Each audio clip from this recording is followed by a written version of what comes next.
suara komunikasi, kata demi kata membentuk makna. Assalamualaikum warahmatullahi wabarakatuh. Senang sekali bisa bertemu dengan Anda.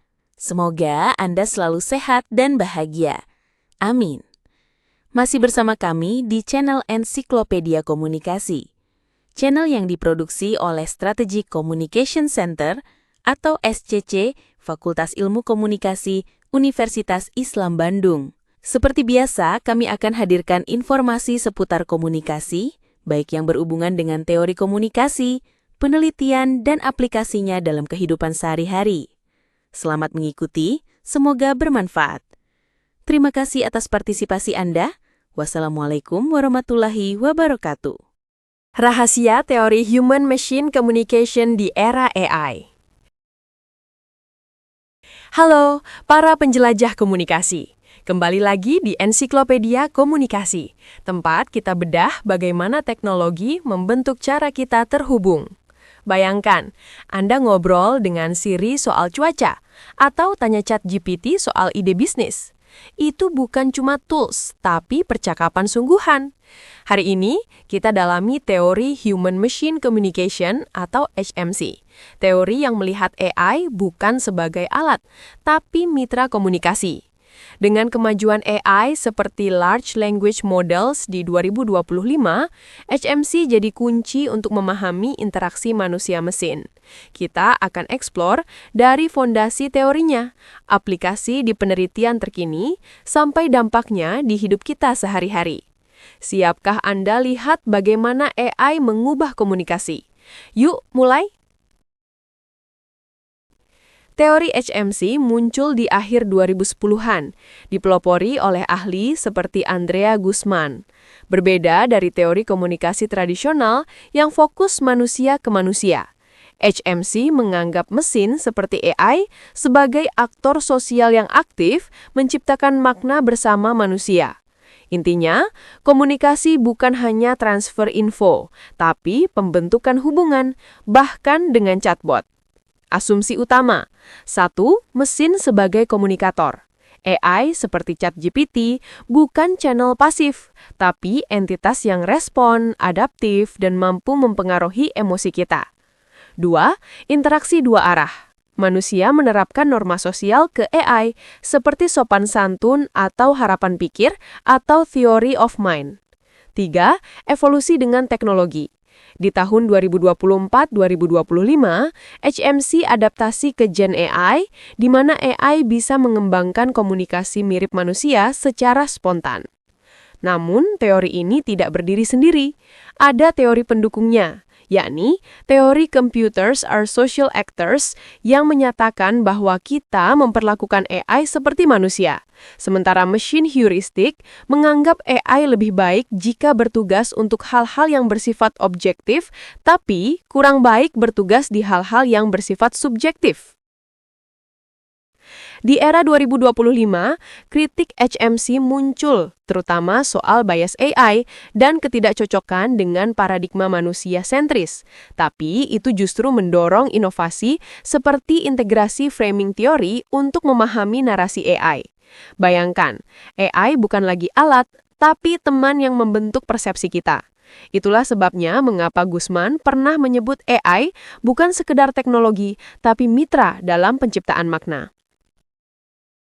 HMC bukan teori kosong, dia jadi fondasi penelitian komunikasi modern. Di 2024, studi melonjak hingga 40% gegara Gen AI seperti ChatGPT fokus pada komunikasi tentang dan dengan AI. Misalnya, riset menunjukkan AI mengubah dinamika organisasi. AI tingkatkan performa karyawan lewat komunikasi leadership yang efisien, kurangi konflik, dan personalisasi pesan.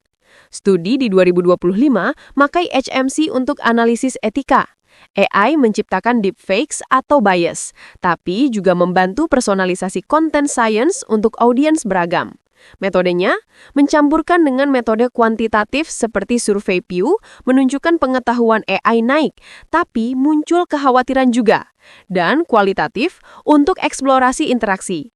Hasilnya, AI spontan mengembangkan norma sosial mirip manusia, tapi terjadi gap riset di Global South dan metodologi AI sendiri.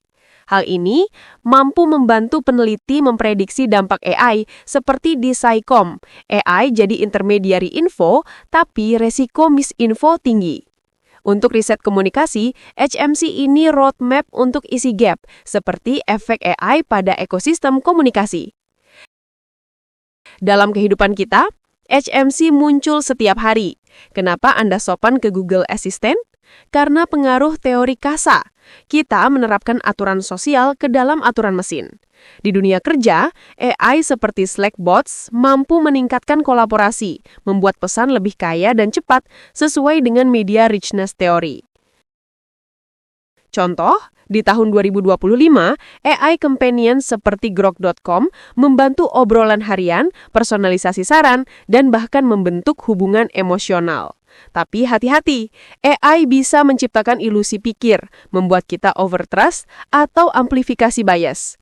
Untuk para konten kreator, memahami HMC berarti mendesain konten yang terintegrasi dengan AI untuk engagement lebih dalam, seperti interaktif video.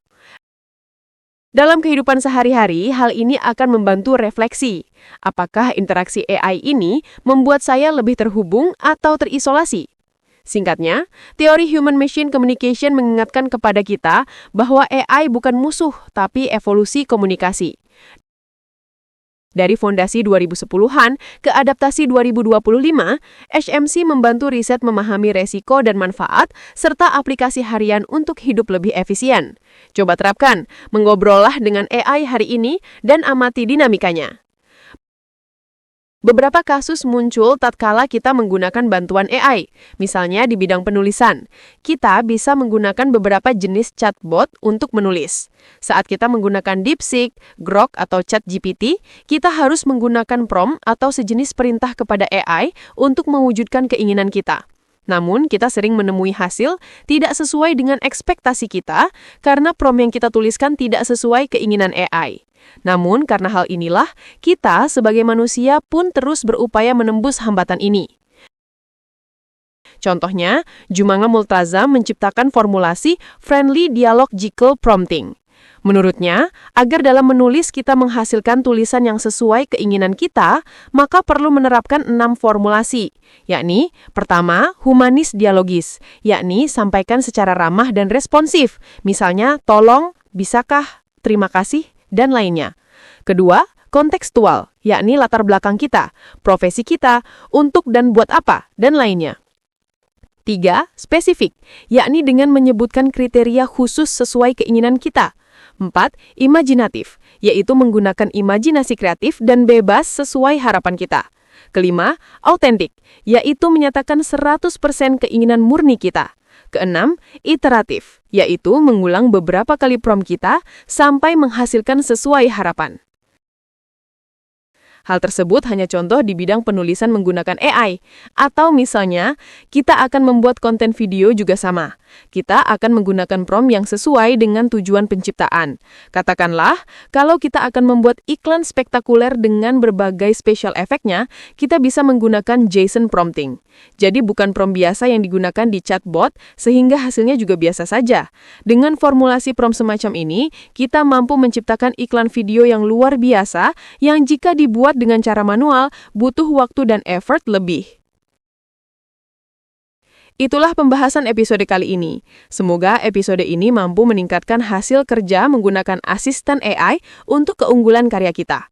Jangan lupa subscribe, like, komen, dan share konten ini jika menurut Anda konten ini menginspirasi. Sampai jumpa di episode berikutnya. Terima kasih.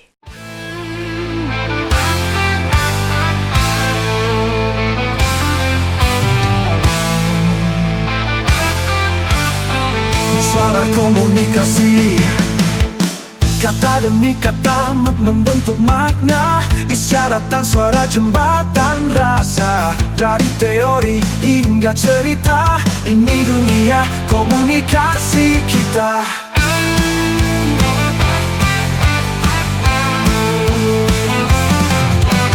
Selamat datang di ensiklopedia, tempat bicara jadi makna.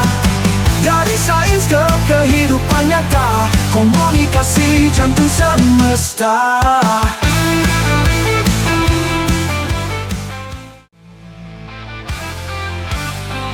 Suara komunikasi, kata demi kata membentuk makna.